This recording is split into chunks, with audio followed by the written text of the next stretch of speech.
এটা আমার রুম। আমার এই রুমে কি অবস্থা হয়ে আছে, হে ভগবান! আমি এটা পরিষ্কার করব কি করে? হ্যাঁ, ঠিক কাজ শুরু করার আগে এটাই মনে হয় যে শুরুটা কিভাবে করব। যাই হোক, এটা তো আমি সব কিছু আগে এলোমেলো করে রেখে দিয়েছি। এখন ভীষণ খিদে পেয়ে গেছে, আমাকে একটু চটজলদি কিছু বানিয়ে খেতে হবে।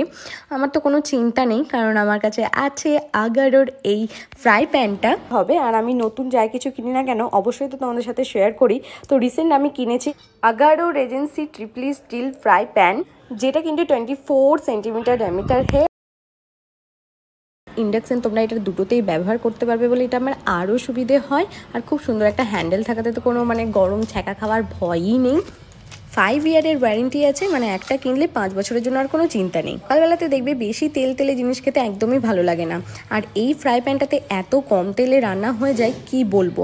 দেখতেই তো পেলে এখানে আমি আটা নিয়েছি, 2টো ডিম নিয়েছি, গাজর নিয়েছি, টমেটো নিয়েছি, একটু পেঁয়াজ লঙ্কা সব কিছু নিয়ে আমি ব্যাটারটা রেডি করে রেখেছি।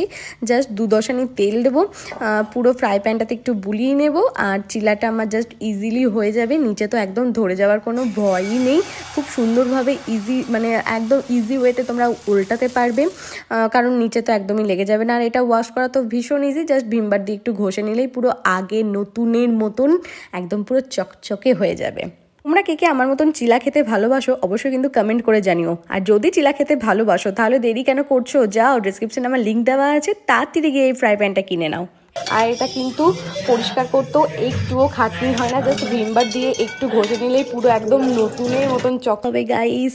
তো চলো এখন যাওয়া যাক। এই যে পেট পুজো করে চলে এসেছি যুদ্ধ করতে। প্রথমে এই একটা বড় ঝাড়ু নিয়ে লেগে পড়েছি গোটা রুমটাকে ঝাড়তে, ফ্যানের মাথাটা ঝাড়তে। ফ্যানের মাথাতে সব থেকে বেশি ঝুল হয় কেন জানি না, যাই হোক আমাকে এখন এই গোটা রুমটা ঝাড়তে হবে। আসলে কি হয়েছে, আগের বছর তো আমি প্রেগনেন্ট ছিলাম, তো একদমই রুমটা ক্লিন করা হয়নি, ডিপ ক্লিন তো করাই হয়নি। এমনিতে প্রতিদিনই পরিষ্কার করা হয়, ঝাড় দেওয়া হয়, মোছা হয় জিনিসপত্র, খাট বলো, আলমারি বলো, ড্রেসিং টেবিল বলো, সব কিছুই মোছা হয়। কিন্তু ডিপ ক্লিন তার প্রতিদিন করাটা সম্ভব নয়। ওই জন্য ড্রেসিং টেবিলে যেরকম আমি নিজেই একটু ক্যাত মেরে সরাতে পেরেছি, কিন্তু ভীষণ ভারী। আলমারিটাও তো ভীষণ ভারী, আলমারিটা আর সরাতে পারলাম না। জাস্ট ওই ফাঁকে ফাঁকে যতটা পেরেছি ঝুলটা বার করে নেওয়ার চেষ্টা করেছি। আর শুধু কিন্তু আমি রুমটাই ঝাড়িনি, এই বারান্দাটা পুরোটা ঝেড়েছি, তারপর সিঁড়ির মাথাটা ঝেড়েছি, নিচের সিঁড়িটা ঝেড়েছি, কারণ বারান্দা থেকেই তো বেশি ধুলোগুলো রুমের ভেতরে আসে। আমার রুমে এমনিতে খুব একটা জানলা খোলা হয়ও না, বিশেষ করে গ্রীষ্মকালে, কারণ যেহেতু একদম আমরা সবসময় নিচেই থাকি, তো সকালবেলা ঘুম থেকে উঠে নিচে চলে যাই, রাতে তো এসি চলে, তো আবার দুপুরেও নিচেই থাকি, তো সেই জন্য আর খুব একটা জানলা টানলা খোলা হয় না। যখন পরিষ্কার করি তখন খুলে দিই এক দিন, আর এসি চলে তো গোটা রাত, তো সেই জন্য রুমটা ঠান্ডা থাকে বলে জানলাটা খুলি না। এইবার আমি জানি না কোথা থেকে এত ধুলো বালি আসে, প্রতিদিন ঝাড়া হয়, মোছা হয়, ঠিক আছে, তবে তারপরেও দেখবো যে ড্রেসিং টেবিলের ওপর সুন্দর কীরকম একটা ধুলো পড়ে গেছে। আর ওটা দেখে আমার তখন পরিষ্কার করে যাওয়ার পরও যখন ওইরকম দেখি না, আমার জাস্ট মাথাটা গরম হয়ে যায়। আর যখন পরিষ্কার করছি সবটাই পরিষ্কার করব। এই দেওয়ালটা আমি যখন প্রেগনেন্ট ছিলাম না, প্রেগনেন্সির আগে আমি এই দেওয়ালটা মুছেছিলাম, তখন বেশ চকচক করছিল, তো ফাইনালি আজকেও মুছেই নিচ্ছি। মেয়েরা কি বলো, কি না পারে। কোথায় উঠেছি আমি একবার দেখো, বেডসাইড টেবিলের উপর আমি উঠেছি, তারপরে একটু পর জানলার উপর উঠবো, কারণ বেঠে মানুষ, বুঝতেই পারছো অতটা দূর তো আমার হাত যাবে না। আর চেয়ারে চাপলাম না, চেয়ারটাকে তো কাউকে ধরতে হবে, কেউ ধরার মতন নেই, তো সেই জন্য আর কি আমি জানলাতে উঠে, টেবিলে উঠে যাই হোক যাই কিছু করে গোটা দেওয়ালটাকে মুছলাম। আর মোছার পর দেখতে পাচ্ছ পুরো আয়নার মতন চকচক করছে, এত সুন্দর লাগছে। আর আমার মতন পিটপিটে স্বভাব কার আছে?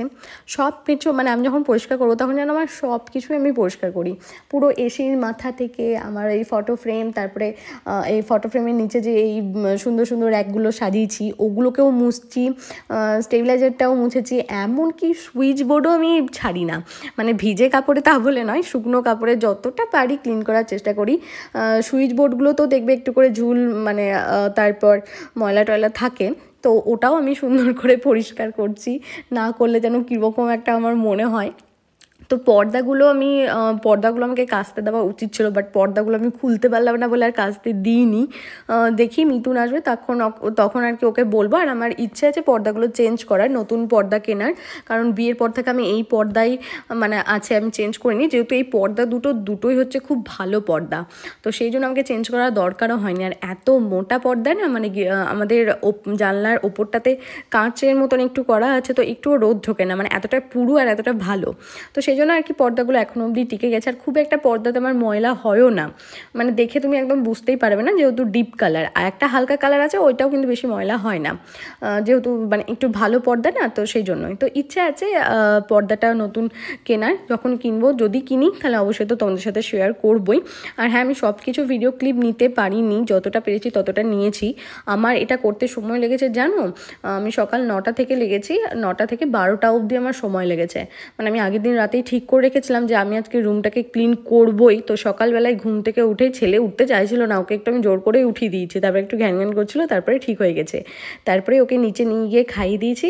আর আজকে যেহেতু সানডেতে মিথুন বাড়িতেই আছে, একটু পর বেরোবেও, তো আমি ওকে ওর বাবার কাছে দিয়ে দিয়েছি। ও দিব্যি সুন্দর থাকবে, ঘুরে বেড়াবে, কাছেই মামার বাড়িতে যাবে, কিছুক্ষণ সময় দাদু ঠাকুমার সাথে কাটাবে। তো এরকম করে আমি জানি সময়টা আমার পার হয়ে যাবে। তো সেই জন্যই আর কি আজকে মাথাতে আমি গেঁথেই রেখেছিলাম যে আজকে আমাকে রুমটা ক্লিন করতেই হবে। এই যে তোমাদেরকে বললাম যে আমাকে সুইচ বোর্ডও পরিষ্কার করতে হয়, এই যে দেখো করেও নিয়েছে। আর মাঝে মধ্যে দেখতে পাচ্ছ ফ্যানটা অন হয়ে যাচ্ছে, তো ওটাই আর কি বন্ধ করছিলাম। তো এইদিকে সব আমার পরিষ্কার করা কমপ্লিট। আর যেটা বলছিলাম যে ভিডিও ক্লিপ আমি নিতে পারিনি, মানে ঘর মোছা, সব কিছু পরিষ্কার করা, কারণ অত ভিডিও ক্লিপ নিলে তাহলে আর দেখতে হবে না ভিডিও তাহলে 2 দিন ধরে আমাকে 2-3 ঘন্টা, কি 2-3 ঘন্টা নয়, মানে কি বলবো, 2 দিন লাগবে তোমাদের ভিডিও দেখতেই আর কি। তাও তো টাইম ল্যাপসে দিয়েছি বলেও মানে অনেকটাই হয়তো বেড়ে গেছে। আর এইদিকে আমার বড়মশাইকে বললাম তুমি একটু আমাকে আলমারিটা মুছে দাও, কারণ আমি তো অত লম্বা মানুষ নই, অতটা আমার হাত যাবে না। আর এইদিকে দেখছি ও আমাকে গ্লুকন্ডি করেও এনে দিয়েছে, তো ওটাই আমি একটু আরামসে খাচ্ছিলাম। আর এইদিকে ও আলমারিটা মুছে দিচ্ছিল। আর এইদিকে আমি ড্রেসিং টেবিল, বেডসাইড টেবিল সব কিছু মুছে ঘরটাকে পুরো সুন্দর করে 2বার ঝাঁট দিয়েছি, 2বার মুছেছি, কারণ প্রচুর ঝুল পড়েছিল, সেজন্য দুবার করে করতে হয়েছে। মানে একবার শ্যাম্পু দিয়ে মুছেছি, একবার ফিনাইল দিয়ে মুছেছি। আর শ্যাম্পু দিয়ে মুছলে টাইলসগুলো না একটু চকচকে করে। একটা সুন্দর চাদরও পেতে নিয়েছি। আর এই যে আমার পুরো রুম কিন্তু ক্লিন হয়ে গেছে, আর আমি ভীষণ হ্যাপি।